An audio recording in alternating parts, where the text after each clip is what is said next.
जय हिंद साथियों, एक और नए वीडियो में आप सबको स्वागत है। साथियों, आज की वीडियो में मैं एसबीआई क्लर्क मेंस 2024-25 के ऑल थ्री शिफ्ट के कंपैरिजन और कौन सा शिफ्ट को नॉर्मलाइजेशन में फायदा मिलेगा और कितना तक फायदा मिल सकता है, इसके बारे में डिटेल से बात करेंगे। तो साथियों, आप सबसे रिक्वेस्ट है कि वीडियो अगर अच्छा लगे तो वीडियो को लाइक शेयर एंड चैनल को सब्सक्राइब जरूर कीजिएगा। तो चलिए दोस्तों, वीडियो को बिना देर करे शुरू करते हैं। जैसे कि आप सभी जानते हो, 3 शिफ्ट में एग्जाम कंडक्ट कराया गया था। 10 अप्रैल का फर्स्ट एंड सेकंड शिफ्ट और 12 अप्रैल का एक शिफ्ट। तो सब्जेक्ट वाइज अगर देखें तो 10 अप्रैल का जो फर्स्ट शिफ्ट रहा, तो जीए का अगर पोर्शन हम देखेंगे तो इजी टू मॉडरेट हम कह सकते हैं। साथियों, जीए में अगर आप लोगों ने 20 से 22 विद एक्यूरेसी एटलीस्ट 80 to 90% आपका मेंटेन रहा, तो आपका 20 से 22 गुड अटेम्प्ट है। नेक्स्ट इंग्लिश सेक्शन, तो इंग्लिश सेक्शन का जैसे लेवल था उसको हम मॉडरेट कह सकते हैं। और यहाँ पे आपका 18 to 20 अटेम्प्ट है विथ एक्यूरेसी, तो हम गुड अटेम्प्ट मान के चल सकते हैं। नेक्स्ट क्वांट सेक्शन, तो क्वांट सेक्शन को हम इजी टू मॉडरेट कह सकते हैं। और यहाँ पे मैक्सिमम लोगों ने 25, 26, 27 तक भी हमारा एक सर्विसमैन भाइयों ने अटेम्प्ट किया है।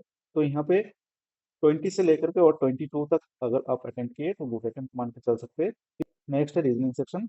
साथियों, रीजनिंग सेक्शन, अगर रीजनिंग सेक्शन फर्स्ट शिफ्ट का मैं बात करूँ, क्योंकि मैं खुद फर्स्ट शिफ्ट में अपियर हुआ था, तो यहाँ पे रीजनिंग बिल्कुल ही अलग ही लेवल का था। क्योंकि हम लोग जो मॉक में या फिर हमारा जो डेली हमारा जो रूटीन में हम प्रैक्टिस करते थे उस लेवल से कुछ हट के अलग लेवल में ही आया था। क्योंकि यहाँ पे आप देखोगे तो फर्स्ट शिफ्ट में 10 से 12 तो क्रिटिकल रीजनिंग था, जहाँ पे मिस्टेक होने के चांसेस बहुत ज़्यादा रहता है। उसके बाद डेटा सफिशिएंसी का 4-5 क्वेश्चन ही था। उसके बाद आप देखोगे न्यू पैटर्न का एक कोडिंग डिकोडिंग था, वो भी अलग लेवल का था।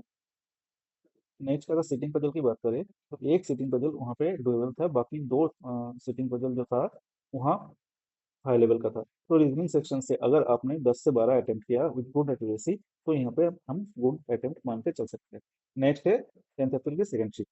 तो यहाँ पे जो जीए का सेक्शन था वो अलग ही लेवल का था।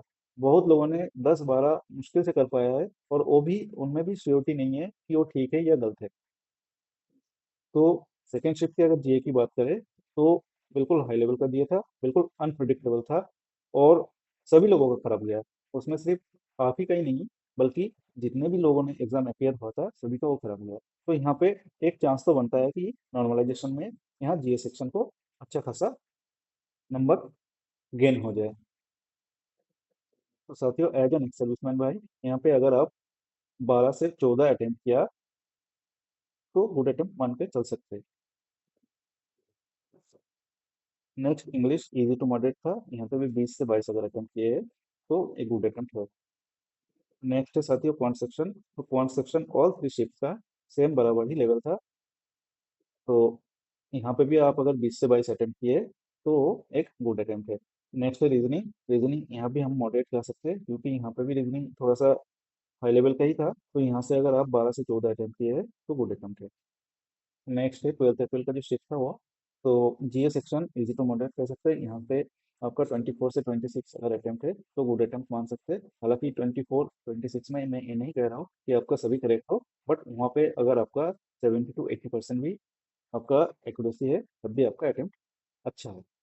तो अभी तक का जितना तीनों शिफ्ट में थर्ड शिफ्ट का, यानी कि 12 अप्रैल का जो शिफ्ट था, वो इजी लेवल कह सकते हैं जीए के लिए।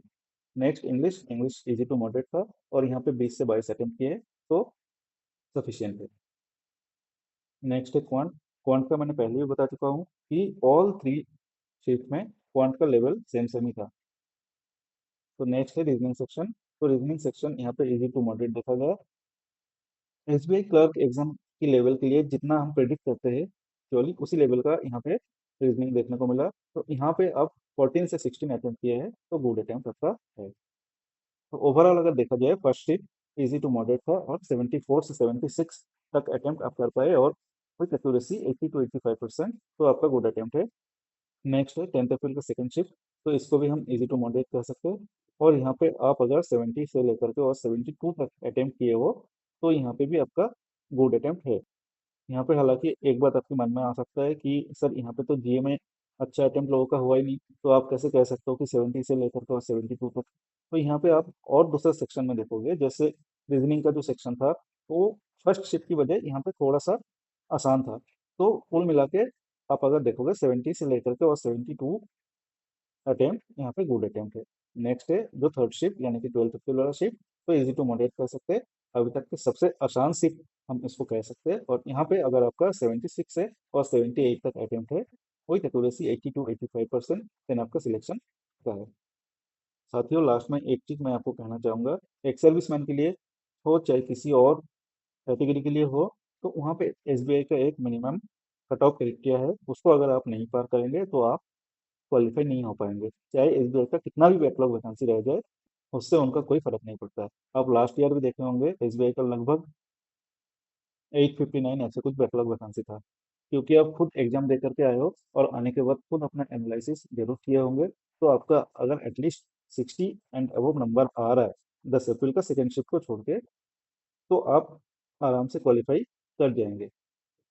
और एक बात है, एसबीआई 2022 में एक बार 50 में भी कट ऑफ रखा था एक सर्विसमैन के लिए, तो हो सकता है एसबीआई अगर मेहरबान हो गया तो 50 में कट ऑफ इस बार भी चला जाए, बट मुझे नहीं लगता है कि एसबीआई ऐसा करेगा, क्योंकि लास्ट ईयर में 800 850 वैकेंसी बैकलॉग कर दिया था, बट उनका कट ऑफ का जो है 60 से 50 तक नहीं लगा था। तो देखिए आगे एसबीआई क्या करता है, वो तो टाइम के साथ ही पता लगेगा। साथियों नेक्स्ट आपके मन में ये चल रहा होगा कि रिजल्ट कब तक आएगा। एसबीआई का जो रिजल्ट है साथियों, हम मान के चल सकते हैं कि लास्ट वीक ऑफ मई तक आपका रिजल्ट देखने को मिल सकता है।